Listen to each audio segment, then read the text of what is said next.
எல்லாருக்கும் மேலாக உயர்ந்தவர், உமக்கு மேல் ஒருவரும் இல்லையே. அல்லேலூயா, அல்லேலூயா, அல்லேலூயா, ஆமென். அல்லேலூயா, அல்லேலூயா, அல்லேலூயா, ஆமென். ஒருவரால் சிருஷ்டிக்கப்படாமலே தாமாக என்றென்றும் இருப்பவர். இப்பொழுதும் கூட விசுவாசம் பற்றி நாம் படித்து கொண்டிருக்கிறோம். தொடர்ந்து இந்த விசுவாசம் பற்றி நாம் கேட்டுக்கொண்டே இருக்கும்போது, விசுவாசிக்கிறதுனால் என்ன பலன் உண்டாகிறது என்று நாம் அறியும்போது, இந்த தேவனுடைய வார்த்தைகளை விசுவாசிக்க நாம் பிரயாசப்படுவோம். அந்த கர்த்தருடைய வார்த்தையை விசுவாசிக்க நாம் என்ன செய்ய வேண்டும், என்ன செய்யக்கூடாது என்று நமக்கு தெரிகிறது. கிறிஸ்துவுக்குள்ளான ஒரு ஒழுங்கான ஒரு வாழ்க்கையை வாழ்வது அவசியமாக இருக்கிறது. தேவன் ஆபிரகாமிடத்தில் பேசும்போது, அதாவது அவன் ஈசாக்கை பெற்றுக்கொள்ள போகிற அப்படி ஒரு நேரம், அந்த நேரத்தில் கர்த்தர் ஆபிரகாமிடத்தில் சொல்லுகிறார், நீ எனக்கு முன்பாக நடந்து கொண்டு உத்தமனாயிரு. அந்த உத்தமனாயிருன்னு சொல்லிட்டு பின்னாடியே பார்த்திங்கன்னா, நான் உன்னுடைய சந்ததி இப்படி பெருக பண்ணுவேன், ராஜாக்கள் பிறப்பாங்க, அப்படியெல்லாம் சொல்கிறாரு. ஈசாக்கிடத்தில் உன் சந்ததி விளங்க பண்ணுவேன்.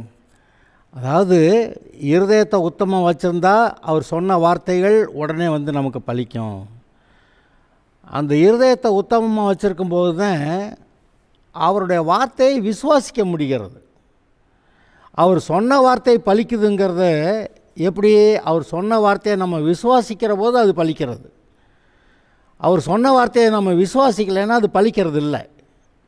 அதனால் இந்த இருதயத்தை செவ்வையாக வைத்திருக்கிறது மிகவும் முக்கியமான ஒன்றென்று நான் கருதுகிறேன். அதனால் இதை சொல்லுகிறேன். நான் ஏற்கனவே இதை சொல்லியிருக்கிறேன். தேவன் வந்து ஆபிரகாம் சாராளுக்கு ஈசாக்கை கொடுக்க ரெடியாக இருந்தார்னு நினைக்கிறேன். ஆனால் அந்த சமயத்தில் சாராள் வந்து என்னுடைய கற்பத்தை கர்த்தர் அடைத்திருக்கிறார், இந்த ஆகார் எகிப்திய பெண்ணாகிய இந்த ஆகார் மூலமாவது என்னுடைய வீடு கட்டப்படும்படிக்கு இவளோடு சேர்ந்து எனக்கு பிள்ளையை பெற்றுக் கொடுக்க வேண்டும் என்று சாராள் கேட்டுவிட்டாள். நான் நம்புகிறேன் கர்த்தர் வந்து ஈசாக்கை கொடுக்க போகிற சமயத்தில் ஒரு சோதனை வந்தது. அந்த சோதனையிலே சாராள் வந்து விழுந்து விட்டாள் என்று நாம் நினைக்க வேண்டியிருக்கிறது.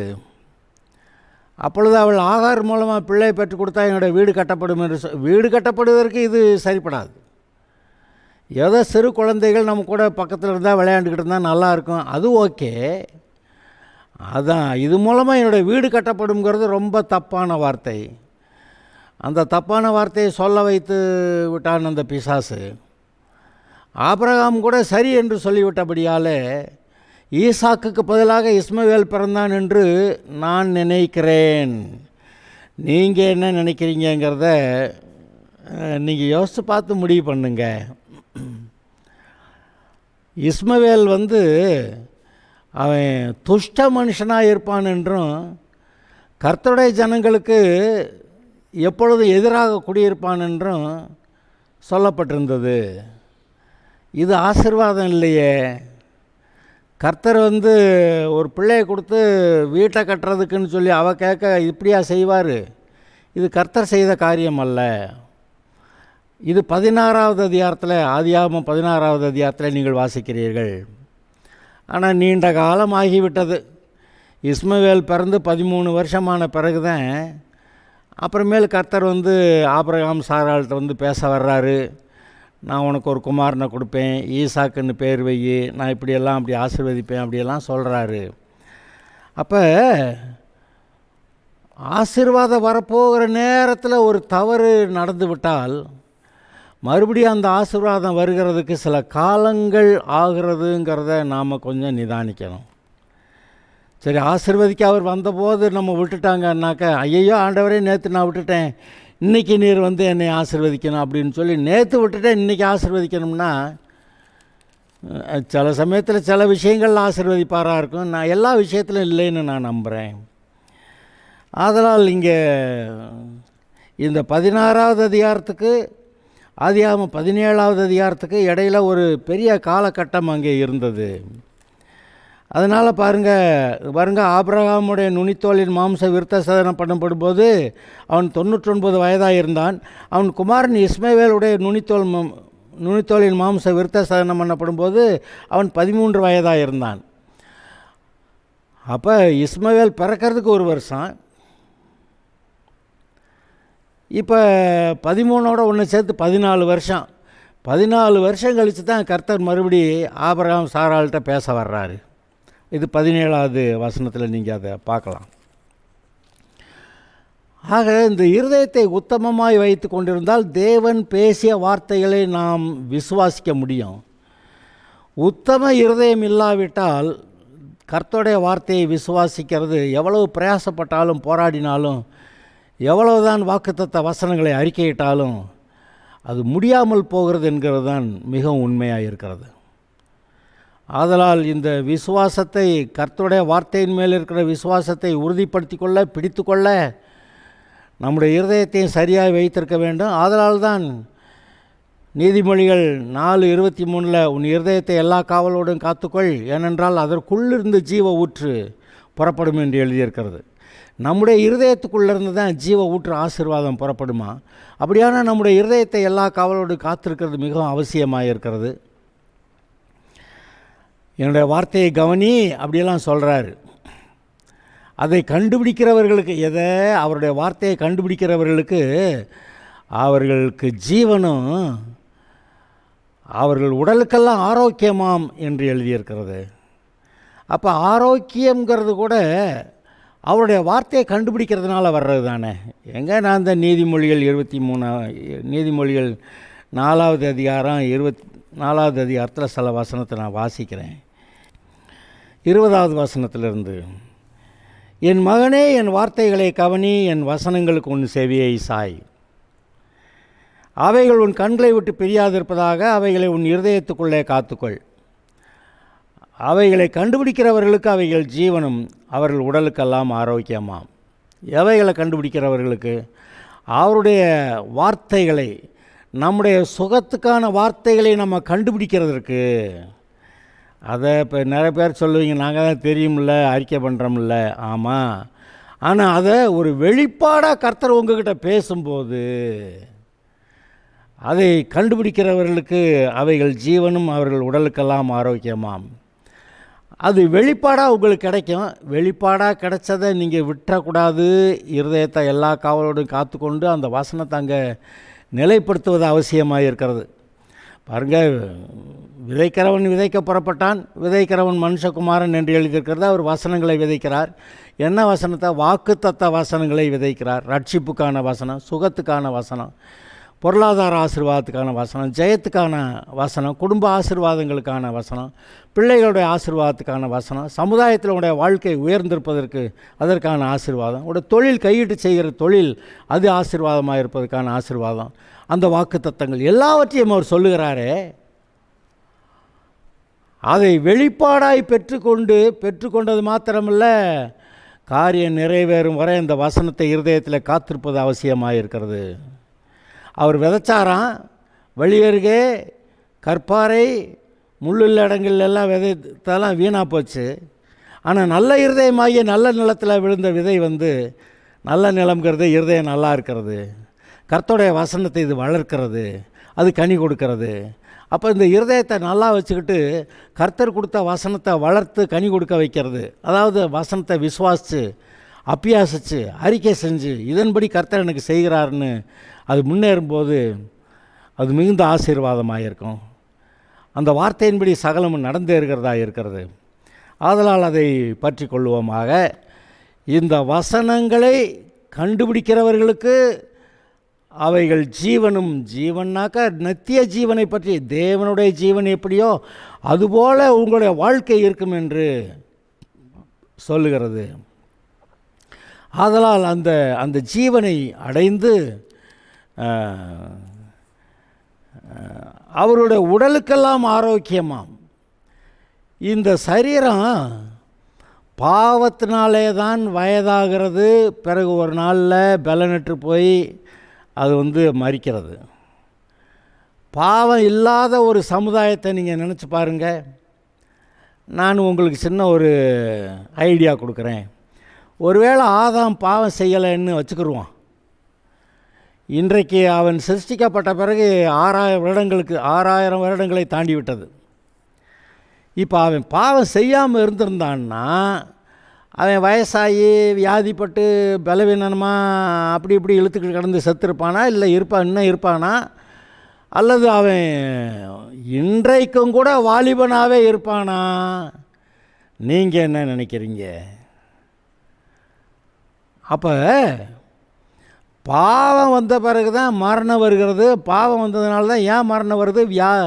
வயதாகிறது, வியாதி வருகிறது, மரண சக்திகள், பாவத்தின் மூலமாய் மரண சக்திகள் சரீரத்தில் அதிகமாகி செயல்பட ஆரம்பிக்கின்றன. ஒரு நாளில் உயிரை வாங்கிக்கிறது. அப்போ இந்த பாவங்கள் பெருக பெருக பெருக தான் மனிதனுடைய வாழ்நாள் குறைந்ததுன்னு கூட நீங்கள் நிதானிக்கலாம் இல்லையா?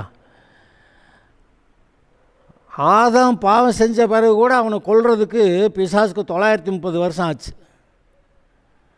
ஆனால் நோவா காலத்துக்கு பின்னாடி அவர்களுடைய பாவம் ரொம்ப பெருகி போனதுனால 120 வருஷம் தான் சொல்லிவிட்டார்.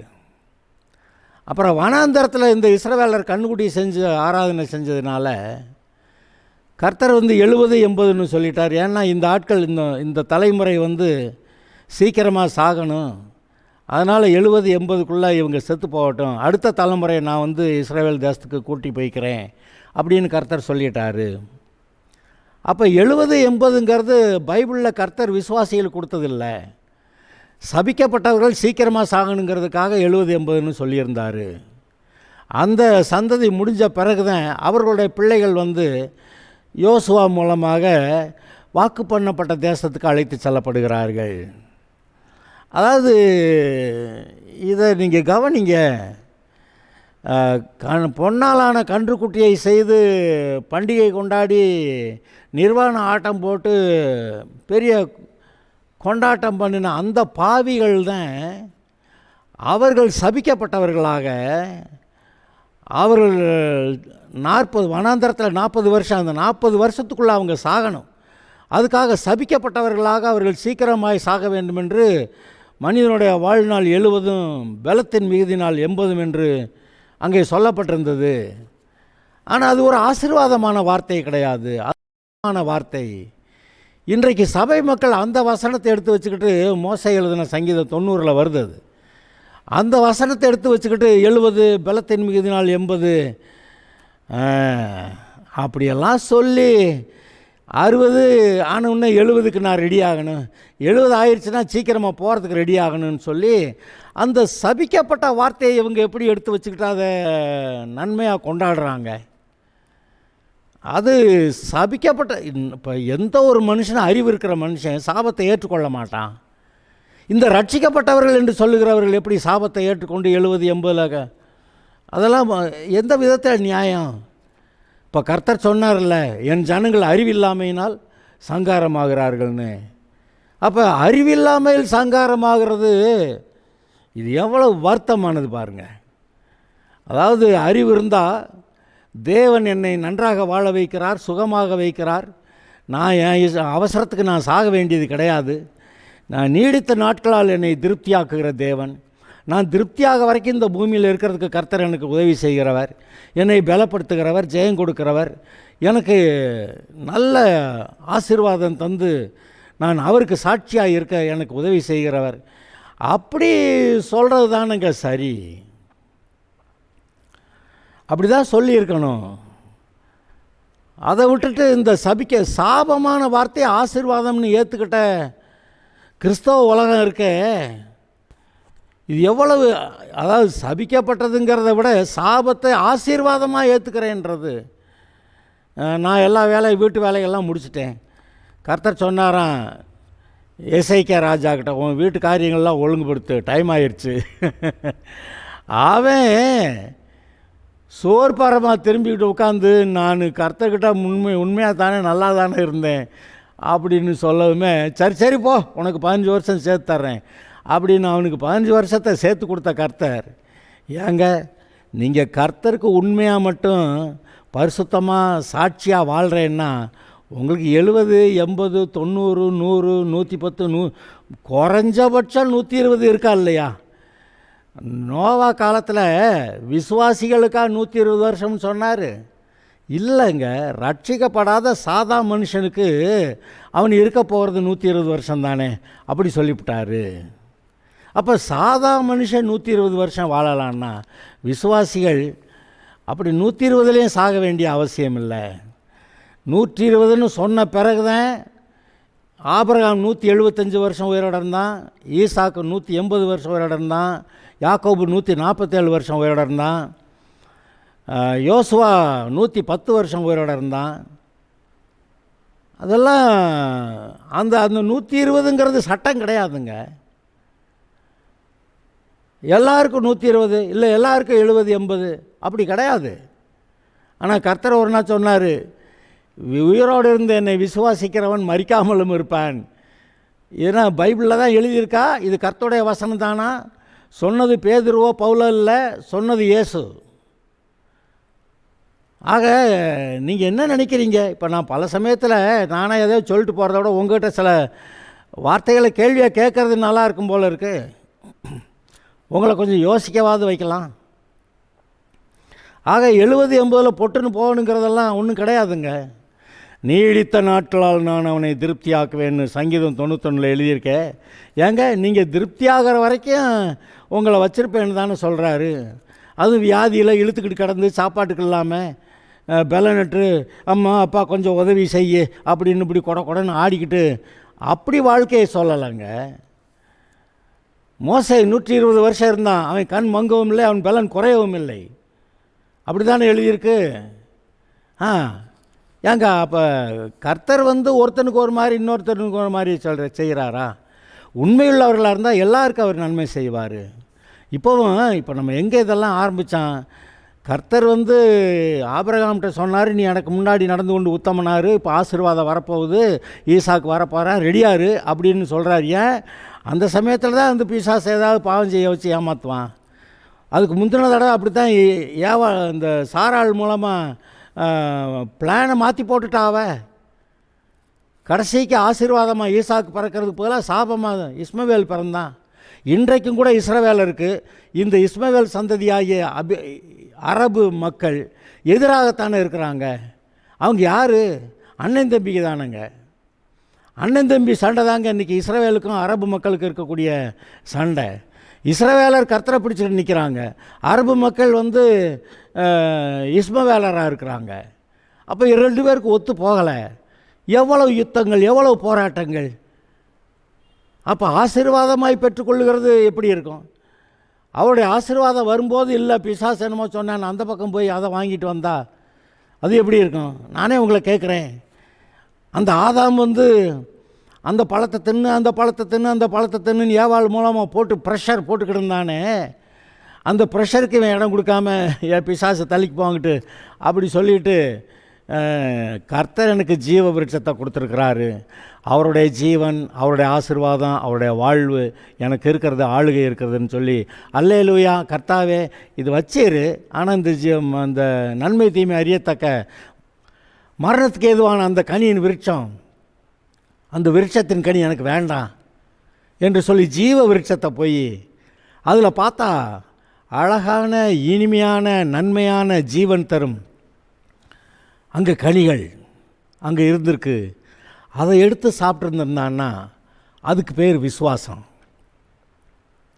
கர்த்தருடைய வார்த்தையை விசுவாசித்து விளக்கப்பட்டதை விலக்கி அவர் கொடுத்த ஆசீர்வாதமாக கொடுத்த அந்த ஜீவ விருட்சத்தின் கனியை புசித்தா அது விசுவாசம். அந்த ஜீவ விருட்சத்தின் கனி இன்றைக்கும் பாருங்கள், வருஷம் பூரா நம்முடைய வாழ்க்கையில் வருஷம் பூரா ஒவ்வொரு மாதத்துலேயும் ஒவ்வொரு வித்தியாசமான கனிகள் நம்முடைய மார்க்கெட்டில் வருது. கர்த்தருடைய பிள்ளைகள் வாங்கி சாப்பிட்டு திருப்தியாக இருக்கட்டும், சந்தோஷமாக இருக்கட்டும்னு தான். ஒவ்வொரு மாதத்துக்கும் வித்தியாசமான கனிகள், வித்தியாசமான டேஸ்ட்டு. ஒரே கொய்யாப்பழம் தாங்க. இப்போ கொய்யாப்பழம் வந்து சலிச்சு போச்சு எல்லாருக்கும், அவ்வளோ மார்க்கெட்டில் பெருகி போச்சு. அப்போ இதையே வருஷம் பூரா கொய்யாப்பழம் தான்னாக்க சிவப்பு கொய்யா விட்டாமா வெள்ளை கொய்யா. ஆனால் கர்த்தர் வந்து எத்தனை விதமான பழங்களை வித்தியாசமான காலகட்டங்களில், வெயில் காலத்தில் ஒரு பழம், மழை காலத்தில் ஒரு பழம், என்ன மாதிரி நீங்கள் இன்பமாக இருப்பதற்கு ஆசீர்வாதமாய் கொடுத்தார். an apple a day keeps the doctor away அப்படின்னு கொஞ்சம் காலத்துக்கு முன்னாடி பழமொழி மாதிரி சொல்லுவாங்க. an apple a day keeps the doctor away.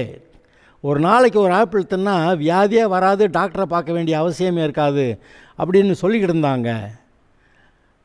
ஆனால் இந்த பழங்களை கூட நல்லா அனுபவிக்கத்தக்கதாக மக்கள் இல்லை. ஏன்னா பாவம் பெருகியது.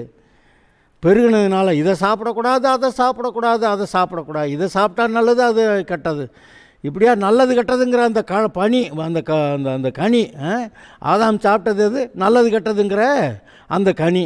இன்றைக்கி அவன் இது நல்லது அது கெட்டது, இது நல்லது அது கெட்டது, இப்படியே சொல்லிக்கிட்டே சாப்பாட்டை திருப்தியாக சந்தோஷமாக அனுபவித்து சாப்பிட முடியாமல் இருக்கிறான். பார்த்தீங்களா?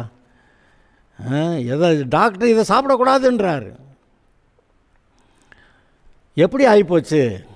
ஆனால் அவன் மட்டும் கர்த்தருடைய வார்த்தையை விசுவாசித்து ஜீவ விருட்சத்தின் கனி அன்றைக்கி புசிச்சிருந்தான்னா சரி. இன்றைக்கு கூட இயேசு இந்த பக்கம் இருக்கிறாரு, பிசாசு இந்த பக்கம் இருக்கான். இந்த பக்கம் ஜீவன் இருக்குது, இந்த பக்கம் பிசாசு மரணம் இருக்குது. நீ ஏட்டவா ஜீவன் தரேன் அப்படின்னு இயேசு சொல்கிறாரு. இதுக்கு பேர் விசுவாசங்க. இதை ஏற்றுக்கிறதாங்க விசுவாசம். இல்லை அது வேண்டாம், நான் இந்த மரணத்துக்கு ஏதுவான இதை சாப்பிட்றேன், சாராயத்தை குடிச்சு, அது அந்த பலவிதமான அந்த போதை வஸ்துக்களை அதை குடிச்சு தின்னு. இன்றைக்கு சமுதாயத்தில் நீங்கள் ஒரு கணக்கெடுங்க, எவ்வளவு பேர் அந்த போதை வஸ்துகள், பீடி, சிகரெட்டு, அந்த மாதிரி காரியங்களுக்கு தங்களை அடிமையாக வைத்திருக்கிறார்கள்னு பாருங்கள். அது இல்லாமல் இருக்க முடியாதுன்றான். அப்படியானா அந்த பாவ காரியங்களுக்கு தன்னை அடிமையாக்கிக்கிட்டான். எப்படி? கர்த்தருடைய நன்மைகள் வேண்டாம், கர்த்தரை நான் நம்ப ரெடி இல்லை, கர்த்தரை நான் விசுவாசிக்க மாட்டேன், நான் இந்த பொல்லாத பாவ காரியங்களை விசுவாசிக்கிறேன், அதில் இருக்கிறது எனக்கு சந்தோஷம் என்று சொல்லி போகிற மனிதர்களை நீங்கள் பாருங்கள். அன்றைக்கு ஆதாம் தப்பு பண்ணுனான்னு சொல்கிறவங்க இன்றைக்கி நீங்கள் ரைட்டாக நடக்கலாம். இன்றைக்கி கர்த்தர் கொடுக்குற ஜீவன், இயேசு கிறிஸ்து மூலமாக ஜீவன் கொடுக்கறது இருக்கிறதே. இன்றைக்கு இயேசுவை ஏற்றுக்கொள்ளவில்லை என்றால் ஆதாமை நீங்கள் குற்றம் சொல்ல உங்களுக்கு எந்த நியாயமும் கிடையாது என்று நான் சொல்லுகிறேன். அவன் அந்த பழம் தின்னுதாங்க நம்முடைய வாழ்க்கையை நாசமாக்கிட்டான். S, correct. ஆனால் இன்றைக்கு நீங்கள் நன்றாக இருப்பதற்கு வழி இருக்கிறது. இந்த பக்கம் இயேசு நின்று அழைக்கிறார், என்னிடத்துல வா, உனக்கு ஜீவன், ரட்சிப்பு, உனக்கு நல்ல பூமிக்குரிய நல்ல வாழ்க்கை, பரலோகம் உண்டு அப்படி சொல்கிறாரு. ஆனால் இந்த வார்த்தையை நான் விசுவாசிக்க மாட்டேன் என்று சொல்லும்போது அந்த பாவம், அந்த சாராயம், அந்த மதுபானங்கள், அந்த போதை லாகிரி வஸ்துக்கள், அதை தான் நான் விரும்புகிறேன்னு சொல்லும்போது நான் மறுபடியும் உங்களுக்கு சொல்லுகிறேன், ஆதாமை குற்றம் சொல்ல உங்களுக்கு எந்த நியாயமும் கிடையாது. இன்றைக்கும் கூட நீங்கள் ஜீவனை விட்டுவிட்டு மரணத்துக்கு ஏதுவான நன்மை தீமை என்று சொல்லி கொண்டு இருக்கிற அந்த பொல்லாத கனி விருட்சங்கள், பொல்லாத பாவங்கள், அதையெல்லாம் நீங்கள் விரும்பி அதில் போகிறவர்கள், நீங்கள் எந்த நியாயத்தில் நீங்கள் ஆதாமை குற்றம் சொல்ல முடியும்? ஆதாம் ஒரு பாவி, அதை விட பெரிய பாவி நீங்கள் என்று நான் உங்களுக்கு சொல்லுகிறேன். அவனாவது விவரம் தெரியாமல் போய் மாட்டிக்கிட்டான்னு சொல்லலாம். ஆனால் நீங்கள் எல்லா விவரமும் தெரிஞ்சு மறுபடியும் போய் அதில் தான் சிக்குவேன்னாக்க நல்லா இருக்கே. அருமையானவர்களே, இப்பொழுது நீங்கள் சற்று நிதானித்து பாருங்கள். நம்முடைய வாழ்க்கையை ஒழுங்குபடுத்துவது மிகவும் அவசியம். தாறுமாறாக ஓடுகிற வேகமான பெண் ஒட்டகம் நீ அப்படின்னு சில ஜனத்தை பார்த்து கர்த்தர் சொல்கிறாரு. தாறுமாறாக ஓடுகிற வேகமான பெண் ஒட்டகம் அப்படி சொல்கிறாரு. இந்த சொன்னபடி கேட்காமல் அடங்காமல் ஊர் சுற்றுற ஆளுகளை, இவங்கக்கிட்ட ஒரு ஒழுங்கு கிடையாது, ஒரு கிரமமான ஒழுங்கான கிரமமான செவ்வையான பாதையில் இவங்க வாழ்கிறது கிடையாது. இவங்க ஒழுங்கற்ற தாறுமாறான கிரமமில்லாத அக்கிரமமான வாழ்க்கையை வாழுகிறார்கள். இது ஒழுங்கற்ற கிரமமில்லாத அக்கிரமமான வாழ்க்கையை வாழ்கிறத நான் பெரிய பாவம்னு சொல்லலை. ஆனால் இது என்ன செய்யும்? மீதி எல்லா பாவங்களையும் உங்களிடத்தில் கொண்டு வந்து சேர்த்துறோம். அந்த பாவங்களையெல்லாம் நீங்கள் பெற்றுக்கொள்வதற்கு உங்கள் இருதயத்தை படுத்துறது இந்த அக்கிரமம் தான். உங்கள் இருதயத்தை ஆயத்தப்படுத்துறது இந்த ஒழுங்கற்ற வாழ்க்கை தான். இந்த ஒழுங்கற்ற வாழ்க்கை உங்களுக்குள்ளே பலவிதமான பாவங்களை கொண்டு வரும், பலவிதமான வியாதிகளை கொண்டு வரும், பலவிதங்களை கொண்டு வரும், சத்தியத்தில் நடக்க முடியாத நிலைமையை கொண்டு வரும். அது எப்படிங்க உண்மை பேசுறது? அது எப்படிங்க போய் பேசாமல் இருக்கிறது? அப்படியெல்லாம் இன்றைக்கி சொல்கிறாங்களே, எப்படிங்க அது? போய் பேசிக்கலான்னு சொன்னாரா கர்த்தர்? இல்லை திருடலான்னு சொன்னாரா? கொள்ளையடிக்கலான்னு சொன்னாரா?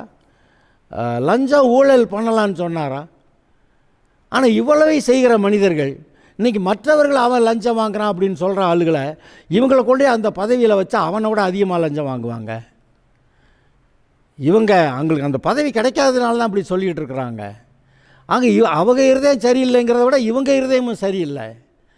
அவங்க சரியில்லை, அப்போ நீங்கள் ஒழுங்காக நட அப்படின்னாக்க நானும் அந்த ஜீவன் எனக்கு வேண்டாம், எனக்கு பாவம் தான் பிடிக்கும்னு சொல்லி, அப்போ இப்படி வாழ்க்கையை வாழுகிறவர்கள் அவங்க ஒழுங்கற்ற வாழ்க்கையை வாழ்கிறதுனால ஆசீர்வாதத்தை பெற்றுக்கொள்கிறதில்ல. இப்போ நான் ஆரம்பத்தில் என்ன சொன்னேன்? கர்த்தர் ஆபிரகாம்கிட்ட சொன்னாராம், நீ எனக்கு முன்பாக நடந்து கொண்டு உத்தமனாயிரு, அதாவது B perfect before me, walk before me and B perfect. எனக்கு முன்பாக நடந்து கொண்டு உத்தமனாயிரு, பர்ஃபெக்டாக இரு, ஆசீர்வாதம் வரப்போகுது, ஈசாக்கு வரப்போகிறான், நீ ஒரு பெரிய ஜாதிகளுக்கு தகப்பனாக போகிறாய், சாராள் ஜாதிகளுக்கு தாயாக போகிறாள், உன்னுடைய சந்தையில் ராஜாக்கள் பிறப்பாங்க, எல்லாம் சொல்ல வர்றவர் நீ இதுக்கு முன்னாடி எனக்கு முன்னாடி நடந்து கொண்டு உத்தமனாயிரு, கரெக்டாக இரு, ஏதாவது தப்பு தாண்டால போய் பிசாசு காரியத்தில் சிக்கிக்கிறாத அப்படின்றாரு. ஏன் சொல்கிறாரு? இதுக்கு முந்தின சமயம் கர்த்தர் அந்த ஆசீர்வாதத்தை கொடுக்க வந்தப்போ அந்த சாராள் ஏதோ குழப்பம் பண்ணி ஆகார் மூலமாக பிள்ளையை பெற்றுக்கொடுன்னு சொல்லிட்டான். அவள் சொல்லியிருக்கலாம், ஆனால் ஆபிரகாம் அதுக்கு இணங்கி இருக்கக்கூடாது.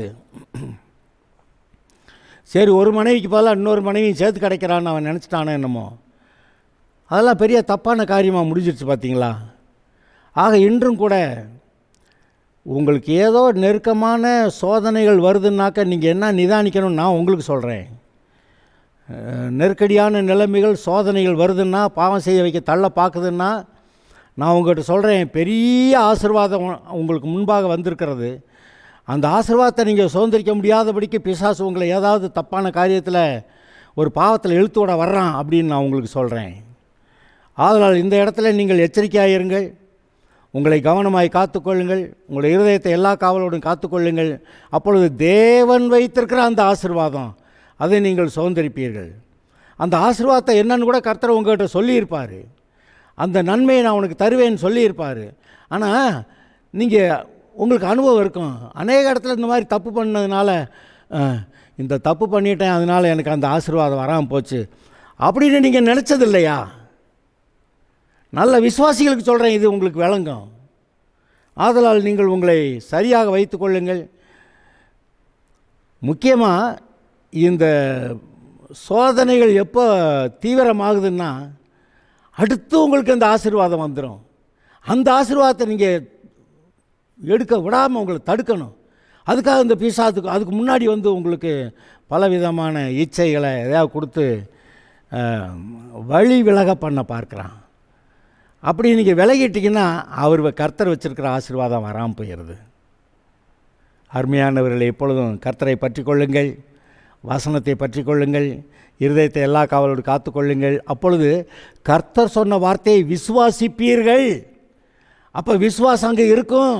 அப்போ அந்த விசுவாசத்தின்படி உங்களுக்கு ஆகும். கர்த்தர் உங்களை காப்பாராக, உங்களை சபையான வழியில் நடத்துவாராக. கர்த்தருக்கே ஸ்தோத்திரம். நீங்கள் ஆசீர்வதிக்கப்பட்டிருப்பீர்கள். Okay, God bless you.